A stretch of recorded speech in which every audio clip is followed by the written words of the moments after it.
Si t'en as marre de tracer 50 zones qui marchent une fois sur 10, clairement cette vidéo est faite pour toi. Aujourd'hui, on va voir ensemble comment identifier un véritable order block sur les marchés, ceux qui tiennent vraiment et surtout comment les trader efficacement. Et pour ça, je vais te montrer la méthode que j'utilise au quotidien sur les graphes. Allez, c'est parti! Mais avant de rentrer dans le vif du sujet, laisse-moi te parler de qui on est et qu'est-ce qu'on fait avec Invest Infinity. Invest Infinity, c'est avant tout une communauté de traders qui souhaitent devenir autonomes et indépendants sur les graphiques. Et pour ça, on a mis en place un Discord privé pour se former sérieusement avec des lives qu'on fait tous les jours avec les membres et 2 formations, une débutante et une avancée où j'explique ma stratégie, celle que j'applique au quotidien sur les marchés. Et si tu veux rejoindre le Discord, c'est très simple, il te suffit de t'inscrire sur notre site qui est dans la bio, et une fois inscrit, je t'appellerai pour qu'on fasse un petit point ensemble, voir les points que tu aimerais améliorer en trading et voir comment je peux t'aider à progresser. Et si tu veux me voir en live, c'est très simple, c'est tous les jours sur YouTube à partir de 15 h où je trade en direct, et tous les jours à part le mercredi à 18 h sur TikTok où je fais des sessions plutôt apprentissage, exercice, éducation. Et surtout, n'oublie pas, pense à mettre le petit abo, la petite cloche, le petit pouce bleu, voilà, pour me montrer que le contenu que je propose te plaît. Bon allez, tu sais quoi, sans plus tarder, on va démarrer cette vidéo. Let's go!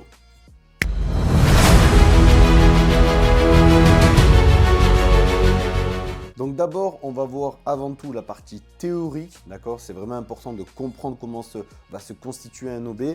Et ensuite, on va aller sur les graphes pour la partie pratique. T'inquiète pas. Donc un order block, avant tout, il faut comprendre que ce n'est pas une bougie qui est laissée au hasard. C'est avant tout une trace qui montre des ordres institutionnels qui sont placés sur les marchés. Et justement, maintenant, on va voir la méthode pour les identifier précisément ces OB. Donc un OB valide, ça a 4 critères. Donc le premier critère, l'order block se constitue de 2 bougies. Soit la bougie 0 et 1, soit la bougie 1 et 2. Pour le deuxième critère, l'OB doit toujours prendre de la liquidité. C'est vraiment ultra important. La liquidité doit être prise soit avec la première bougie, soit avec la seconde. Ok, une des deux doit prendre de la liquidité. Pour un OB acheteur, la liquidité doit se faire vers le bas. Et pour un OB vendeur, la liquidité doit se faire vers le haut. Là, typiquement, on a un OB acheteur avec la bougie 1 et 2. Donc, on voit bien que c'est la bougie 1 qui prend de la liquidité sur cette bougie. Et là, avec la bougie 0 et 1, on a un OB vendeur. Et on voit bien que c'est la deuxième bougie juste ici, donc la bougie 1, qui prend de la liquidité sur la première. Donc du moment qu'une des deux prenne de la liquidité, c'est bon. Et pour le troisième critère, la bougie doit toujours clôturer en dessous ou au-dessus du corps de la première bougie. Donc pour un OB acheteur, elle doit clôturer au-dessus du corps de la première bougie. Donc là, typiquement, c'est la bougie 2 qui clôture au-dessus du corps de la première. Donc là, on voit bien qu'elle clôture au-dessus. Ça, c'est bon pour l'OB acheteur. Pour un OB vendeur, elle doit clôturer en dessous du corps. Donc on voit bien que c'est la seconde bougie, donc la bougie 1 qui clôture en dessous du corps de la bougie 0. Ok, ça c'est la troisième règle. Ultra importante, les clôtures qui se font en dessous ou au-dessus des corps. Et le quatrième critère, tout simplement, c'est que pour un OB acheteur, la première bougie doit toujours être vendeuse et la deuxième bougie doit toujours être acheteuse. Et pour un OB vendeur, la première bougie doit toujours être acheteuse et la deuxième doit être vendeuse. Voilà, maintenant tu as les 4 critères qui forment un véritable OB sur les marchés. Retiens bien ça, c'est ultra important. Donc maintenant que tu as compris comment se forme un véritable OB sur les marchés, maintenant on va passer sur les graphes pour les repérer directement. Allez, c'est parti. Ok, sur la partie 2, maintenant on est sur les graphes et on va passer à la partie pratique. Donc là, on va repérer des OB valides et non valides. Donc pour ça, je t'ai mis en place 4 OB, 2 qui sont bons, 2 qui sont faux. Je te laisse 10 secondes, voilà, pour repérer par rapport à ce qu'on vient de voir sur la partie théorique, lesquels sont bons et lesquels sont mauvais. Allez, c'est parti.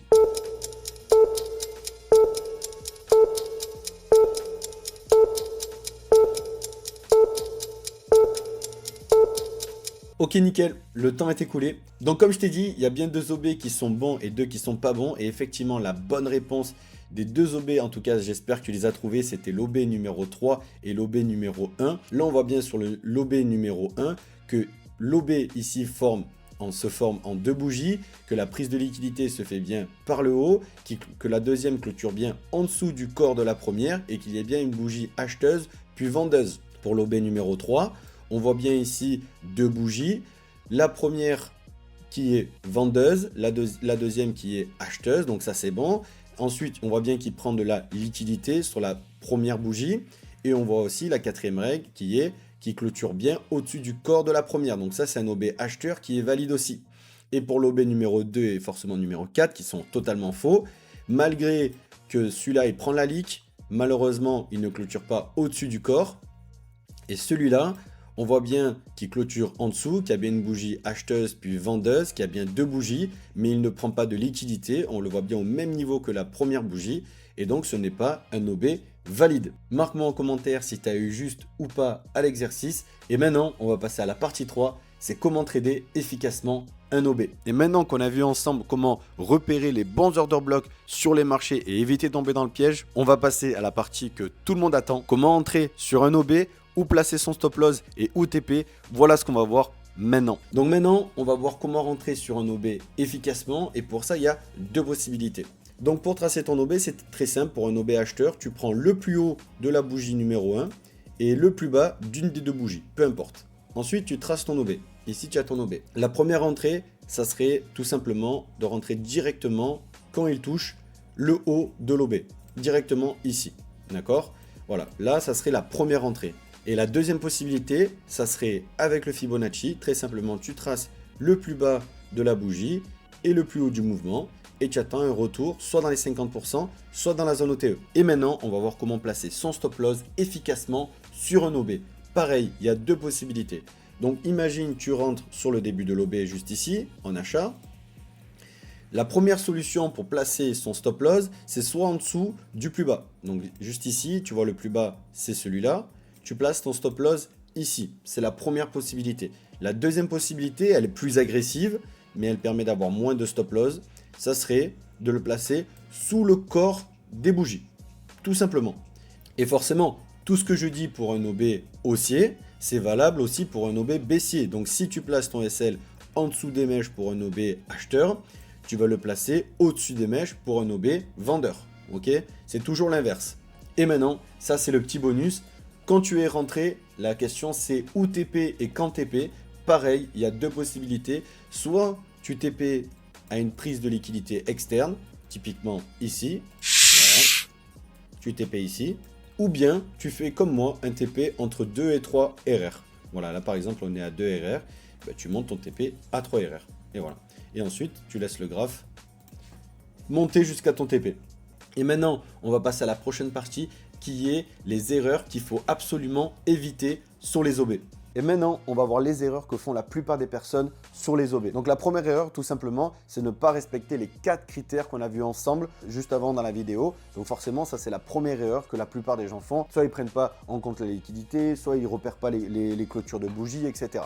Donc déjà, c'est la première erreur. La deuxième erreur, ça serait trader un OB valide en apparence sur ton graphe, mais qui est finalement liquidé en SMT. Et la troisième erreur, ça serait penser qu'un OB qui se fait retest plusieurs fois devient moins puissant. C'est totalement faux. Un OB, tant qu'il est valable sur les marchés, reste un OB, peu importe, il a la même puissance, même tout, tant qu'il ne se fait pas liquider. Ok, c'est ultra important de le comprendre. Qui date de 1993 ou bien de 2003 ou bien de 2025, tant qu'il n'est pas liquidé, c'est un OB valable. Très important. Donc souviens-toi bien de ça. Un OB mal défini ou liquidé, c'est un piège sur les marchés. Alors qu'un OB bien construit et bien analysé devient une redoutable arme pour ton analyse. Donc maintenant que tu sais identifier un bon order block et que tu sais comment le trader, travaille avec rigueur et discipline, applique cette méthode pour tes OB et tu verras un véritable changement sur ton trading. Et comme je t'ai dit, si toi aussi tu veux apprendre avec les meilleurs et que tu souhaites devenir autonome et indépendant sur les marchés, je te laisse aller cliquer, comme je t'ai dit, le lien qui est dans la bio, t'inscrire sur notre site et on s'appellera pour faire un petit point ensemble. Sur ça, je te laisse. Merci d'avoir regardé la vidéo. Ciao, ciao, ciao!